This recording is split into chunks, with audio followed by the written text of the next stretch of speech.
Hello, this is Cheshta Verma. Welcome to CRV economics. आज हम start कर रहे हैं चैप्टर नंबर 4, जिसका नेम है फूड सिक्योरिटी इन इंडिया, जिसमें हम पढ़ेंगे फूड सिक्योरिटी के बारे में कि फूड कहाँ पर अवेलेबल है, एसेसिबल है एंड अफोर्डेबल है। तो अवेलेबिलिटी, एसेसिबिलिटी एंड अफोर्डेबिलिटी ये तीनों ही बताते हैं कि फ़ूड कहाँ कहाँ पर पहुंच सकता है और कितना लोग अफोर्ड कर सकते हैं और कितना एक्सेसिबल है लोगों के लिए। ठीक है, तो आज हम चैप्टर 4 स्टार्ट कर रहे हैं। तो इसमें हम पढ़ेंगे फूड सिक्योरिटी क्या होती है। सबसे पहले हम वो कॉन्सेप्ट समझेंगे कि फूड सिक्योरिटी एक्चुअल में होती क्या है। Why is food security important. Food security important क्यों है? देखो, अभी हमने देखा अफोर्डेबिलिटी, अवेलेबिलिटी एंड एक्सेसिबिलिटी, ये तीनों कारण हो सकते हैं कि फूड सिक्योरिटी इम्पॉर्टेंट है। Who is food insecure. अब फूड इनसिक्योर कौन है वो भी हम देखेंगे कि किसके पास फूड की सिक्योरिटी नहीं है, फूड अवेलेबल नहीं है। फूड सिक्योरिटी इन इंडिया के बारे में हम देखेंगे कि उसकी हिस्ट्री कैसे रही है, और फिर हम उसके बाद हम पढ़ेंगे बफर स्टॉक और PDS यानी कि public distribution system, public distribution system. ठीक है, उसके बाद हम कुछ गवर्नमेंट स्कीम्स एंड कोऑपरेटिव्स के बारे में पढ़ेंगे, फिर कुछ की टर्म्स देखेंगे and then NCERT question and some exercise for you. Okay, अब देखो, अगर हम इसमें हम देखते हैं। देखो, फूड सिक्योरिटी क्या होती है? Food security means all people at all times have physical, social and economic access to sufficient, safe and nutritious food to meet their dietary needs for an active and healthy life.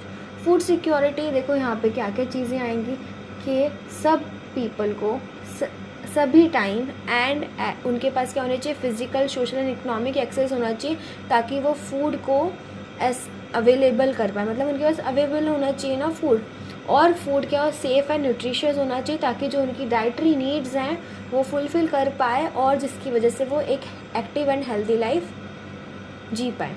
तो सबसे पहला जो factor है इसमें हम पढ़ेंगे availability का, कि फूड अवेलेबिलिटी को हम समझेंगे। तो एनफ फूड प्रोड्यूस्ड, इम्पोर्टेड और stored in granaries to meet the demand of the country at all the times. कि जो फूड है, मतलब कम से कम इतना फूड होना चाहिए, अगर हम इम्पोर्ट कर रहे हैं, स्टोर करके रख रहे हैं, तो जितने भी लोग हैं उनकी जो डिमांड है उसको फुलफ़िल कर पाए। सेकंड जो होगा वो असेसिबिलिटी होगा। असेसिबिलिटी में क्या होगा? Food must be with in reach of every person, कि हर एक पर्सन उसको एक्सेस कर पाए। नो फिजिकल, इकोनॉमिक और सोशल बैरियर, कोई भी बीच में बैरियर नहीं होना चाहिए। यहाँ पे जो इम्पोर्टेंट वर्ड आएगा वो होगा बैरियर। तो उनके बीच में कोई भी ना तो फिजिकल, ना इकोनॉमिकल और ना ही सोशल बैरियर होना चाहिए, कि उनको फूड नहीं मिल पा रहा, उनके पास जाने के लिए रास्ता नहीं है, और उनके पास पैसे नहीं है, या वो इतनी कैपेबल नहीं है कि वो फिज़िकली वहाँ चल के जा पाएँ और वो फूड परचेज़ कर पाएँ। तो ये तीनों ही चीज़ें होनी चाहिए। इसमें तीनों ही चीज़ें, जो तीनों बैरियर है वो नहीं होना चाहिए, इजीली एसेसिबल होना चाहिए सभी के लिए। थर्ड हम देखेंगे अफोर्डेबिलिटी। अब मेरे पास पैसे ही नहीं होंगे तो मैं कहाँ से खरीदूँगी? तो अफोर्डेबिलिटी होनी चाहिए कि कोई भी जो पर्सन है वो अफोर्ड कर पाए फूड को। तो every individual must have enough money to buy sufficient, safe and nutritious food to meet dietary needs, कि उसकी डाइटरी नीड्स को फुलफ़िल करने के लिए उसके पास इतना होना चाहिए कि वो फूड को खरीद पाए। तो यहाँ पे जो फूड सिक्योरिटी में जो हम कॉन्सेप्ट पढ़ेंगे वो 3A's का पढ़ेंगे। तो इसमें क्या हमें रिमेंबर करना है? जो 3A होते हैं फूड सिक्योरिटी के, अवेलेबिलिटी, एसेसिबिलिटी एंड अफोर्डेबिलिटी। तो हमें इस चीज़ का ध्यान रखना है, ठीक है। उसके बाद हम देखेंगे कि why is food security important. Food security important क्यों है, क्यों इम्पॉर्टेंट होगी फूड सिक्योरिटी? तो सबसे पहले हम देखते हैं बंगाल फेमाइन जब हुई थी 1943 में, जिसमें क्या था, 30 लाख जो पीपल थे वो मर गए थे due to starvation and disease, क्योंकि इतनी भुखमरी हो गई थी। इसको बोलेंगे स्टार्वेशन को हिंदी में भुखमरी। इतनी भुखमरी हो गई थी जिसके कारण क्या हुआ, इतने सारे लोग जो थे वो मर गए थे। Not caused by actual food shortage, जो एक्चुअल फूड शॉर्टेज थी उसकी वजह से नहीं हुआ था, बट बाय प्राइस राइज, क्योंकि जो फूड का था वो प्राइस राइज हो जाएगा। जैसे अभी हमने पढ़ा उसकी डेफिनेशन में कि जो फूड होना चाहिए वो अफोर्डेबल होना चाहिए, है ना। तो वो प्राइस राइज हो गया एंड डिस्ट्रीब्यूशन फेलियर, वो डिस्ट्रीब्यूट करने में फेल हो गए, अवेलेबल नहीं था ना। मोस्ट सीवियर फेमाइन इन इंडियाज़ मॉडर्न हिस्ट्री, इंडिया की मॉडर्न हिस्ट्री में सबसे सीवियर फेमाइन थी अभी तक की, जो बंगाल फेमाइन थी। तो ये क्वेश्चन आ सकता है कब हुई, 1943 में, तो ये याद रखना है। When does a food insecurity occur, अब कोई भी फूड इनसिक्योरिटी है वो कब अकर होगी, कैसे आएगी फूड इनसिक्योरिटी? कोई भी नेचुरल कैलेमिटीज़ आ गई, ड्रॉट्स हो गए, फ्लड्स हो गए, साइक्लोन्स हो गए, तो वहाँ पे फूड नहीं पहुँच पा रहा है ड्यू टू सम रीज़न, या फिर हम इतना उगा ही नहीं पाए हैं, तो ये कारण हो सकता है। वॉर और सिविल वॉर के कारण हो सकता है, जो जिसके वजह से जो सप्लाई चेन्स है उनमें डिसरप्शंस हो गई हैं। इकोनॉमिक शॉक्स हो सकते हैं, या तो फूड के प्राइसेस, जैसे हमने देखा था बंगाल फेमाइन में, उसमें क्या हुआ, प्राइस राइज हो गए फूड के, तो ये कारण भी हो सकता है फूड की सिक्योरिटी का। बेसिकली फूड इनसिक्योर हो गया ना अब। Wide spread unemployment and poverty और अनएम्प्लॉयमेंट भी फूड इनसिक्योरिटी के कारण है, क्योंकि अगर अनएम्प्लॉयमेंट है तो वो उनके पास पैसे ही नहीं होंगे ना फूड को ख़रीदने के, तो ये रीज़न हो जाएगा यहाँ पे।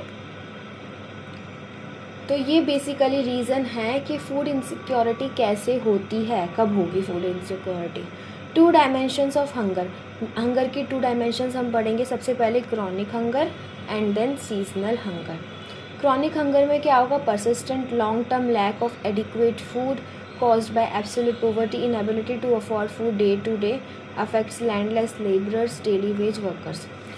जो क्रोनिक हंगर में क्या होगा यहाँ पे, जो परसिस्टेंट, जो लॉन्ग टर्म, मतलब उनको बहुत टाइम से ही एडिक्वेट अमाउंट ऑफ फूड नहीं मिला है, जैसे कि एब्सोल्यूट पॉवर्टी, मतलब पॉवर्टी चलती आ रही है और वो डेली फूड को अफोर्ड नहीं कर सकते हैं, तो इस वजह से क्या है, क्रोनिक हंगर के अंडर वो लोग आएंगे।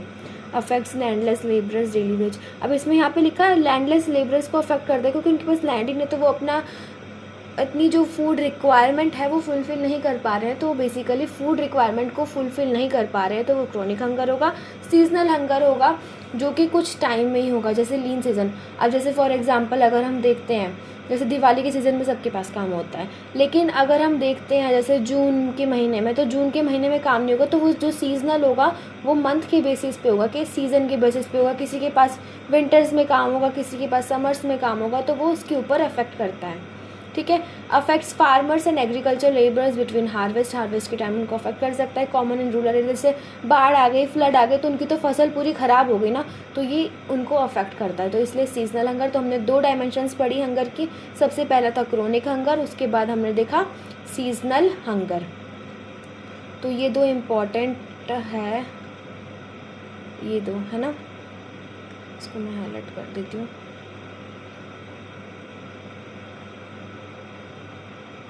Chronic hunger and then seasonal hunger, ठीक है। तो ये 2 चीज़ें हमने पढ़ी। उसके बाद हम देखते हैं अब who is food insecure in India. Food insecure कौन है इंडिया में, तो सबसे पहले हम देखेंगे कौन है, लैंडलेस लेबरर्स। उनके पास बेसिकली सफिशिएंट फंड नहीं हो पाता है, तो वो खरीद नहीं पाते हैं। Traditional artisans, self employed workers. तो सेकेंड हो गया हमारे पास ट्रेडिशनल आर्टिशियंस। ये सब नाम आपको पता होने चाहिए, क्योंकि ये जो वर्ड्स अगर हम एग्जाम में लिखेंगे ना तो टीचर इम्प्रेस हो जाता है। तो थर्ड हो गया सेल्फ एम्प्लॉयड वर्कर्स। फोर्थ हो गया डेस्टिट्यूट या फिर बेगर्स। फिफ्थ हो गया pregnant and nursing mothers. Sixth हो गया children under 5 years of age. तो उसके बाद अगर हम बात करते हैं मोस्ट फूड इनसिक्योर स्टेट्स कौन कौन सी हैं, सबसे पहले अगर हम बात करते हैं eastern and southern, eastern Uttar Pradesh आ जाएगा, बिहार आ जाएगा, झारखंड आ जाएगा, and then Orissa, West Bengal, Chhattisgarh and some parts of Madhya Pradesh and Maharashtra. ये सब जो पार्ट्स हैं बेसिकली ये क्या है, फूड इनसिक्योर स्टेट्स हैं इंडिया में, ठीक है। उसके बाद अगर हम बात करते हैं food security in India, food security के बारे में हम बात करते हैं इंडिया में, तो फूड सिक्योरिटी अगर हम समझेंगे तो हमें पता होना चाहिए, जब भी हम फूड सिक्योरिटी की बात करेंगे ग्रीन रेवोल्यूशन की बात करेंगे। How India achieved self sufficiency in food grains, India ने सेल्फ सफिशिएंसी कैसे अचीव की फूड ग्रेन्स में। तो सबसे पहले हम बात करते हैं 1947 में। 1947 में जब हमें इंडिपेंडेंस मिली थी, India was highly dependent on food imports. जो इंडिया था वो हाईली डिपेंडेंट किस पे था, फूड इम्पोर्ट्स पे डिपेंडेंट था। फिर 1960s की अगर हम बात करते हैं, introduction of high yielding including variety seeds यानी कि HYV seeds. Green revolution begin हो गया जब हम बेसिकली ग्रीन रेवोल्यूशन कब बिगिन हुआ, जब HYV सीड्स इंट्रोड्यूस किए गए। उसके बाद हम बात करते हैं 1970 में, जिसमें मैसिव इंक्रीज़ हो गया वीट और राइस की प्रोडक्शन में और chemical fertiliser and irrigation spread में। 1980s की हम बात करते हैं, India become self sufficient in food grains, famines largely avoided. India जो था 1980 के बाद क्या हो गया, सेल्फ सफिशिएंट हो गया, वो खुद ही अपने फूड ग्रेन्स को प्रोड्यूस करने लग गया और जो फेमाइंस थी वो क्या हो गई, लार्जली अवॉइडेड, यानी कि फिर फेमाइंस नहीं होती। तो देखते हैं अगर हम कुछ important facts. Today India is the second largest wheat producer in the world.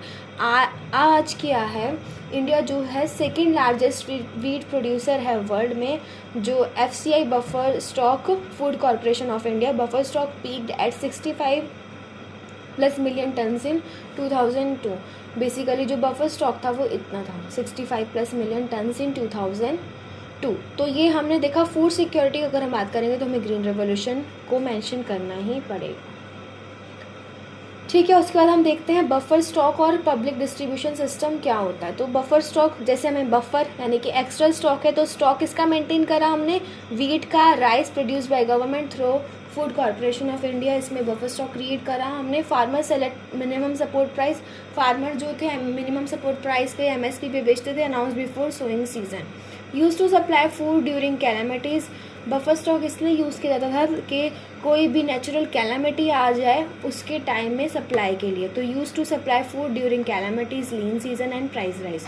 Stored in FCI warehouses across the country, अलग अलग जो भी वेयर हाउसेज थे FCI के, उन्होंने वहाँ पे स्टोर करा बफर स्टॉक को। Maintained as per buffer norm set by government, उन्होंने मेंटेन किया, ठीक है, बफर स्टॉक को मेंटेन किया जो भी गवर्नमेंट ने अपने रेगुलेशन से सब बनाए थे। पब्लिक डिस्ट्रीब्यूशन सिस्टम की अगर हम बात करते हैं, government distributes food grains to poor at issue price. Basically government ने क्या किया, जो भी इशू प्राइस था, सब्सिडाइज्ड रेट था, पब्लिक PDS जो अगर हम इसको शॉर्ट फॉर्म में बोलेंगे PDS सिस्टम में, उसने क्या करा, एक सब्सिडाइज रेट पे उनको सेल आउट किया। Operated through fair price shops, fair price shop जिसको हम राशन शॉप्स भी बोलते हैं, उनके थ्रू ये PDS सिस्टम ऑपरेट होता था।